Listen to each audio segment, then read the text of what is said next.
চলে গেলাম দেশি মুরগি কেনার জন্য বাজারে, মেইন বাজারে। আর ওখানে গিয়ে কি কি পেস করতে হলো এবং কি কি নিলাম আরও সাথে, সেগুলোই আজকে আপনাদের সাথে শেয়ার করব। তো হ্যালো, আসসালামু আলাইকুম, সবাই কেমন আছেন? আশা করি সবাই ভালো আছেন। আমিও আলহামদুলিল্লাহ ভালো আছি। আমি আজকে চলে যাচ্ছি আমাদের মেইন বাজারে, যেখানে দেশি মুরগি পাওয়া যায় পালার জন্য।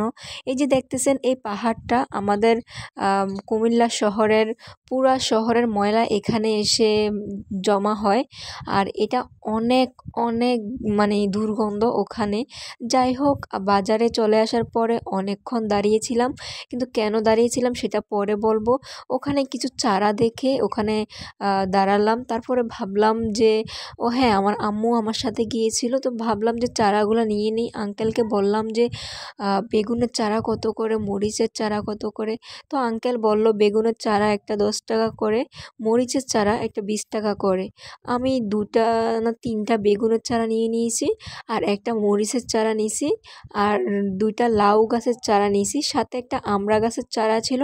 ওইটার দাম যেখানে 50 থেকে 60 টাকা হওয়ার কথা, সেখানে উনি আমাকে 100 টাকা চাওয়ায় সেটা আমি নেইনি। অনেকক্ষণ দাঁড়িয়েছিলাম ওখানে, তার কারণ হচ্ছে যে দেশি মুরগি কেনার জন্য গিয়েছিলাম। মূলত তখন কোরবানি ছিল, কোরবানির গরুর বাজারের কারণে মুরগি তখন উঠতেছিল না। অনেকক্ষণ, প্রায় 3 ঘন্টা দাঁড়িয়েছিলাম বাজারে।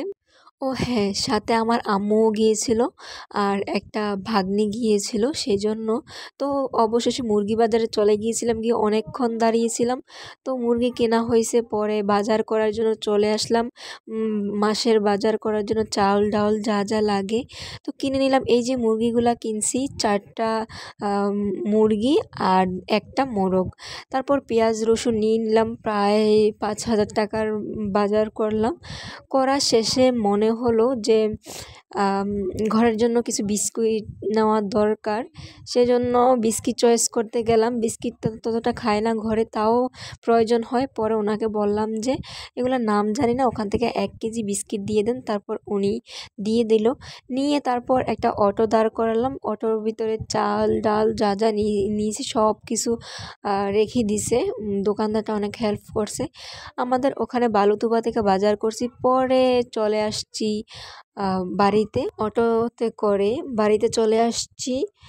বাড়িতে আসার পরে কাঁঠাল এরকম হালকা কাঁচা টাইপের, এতটা মজা যা বলার বাহিরে।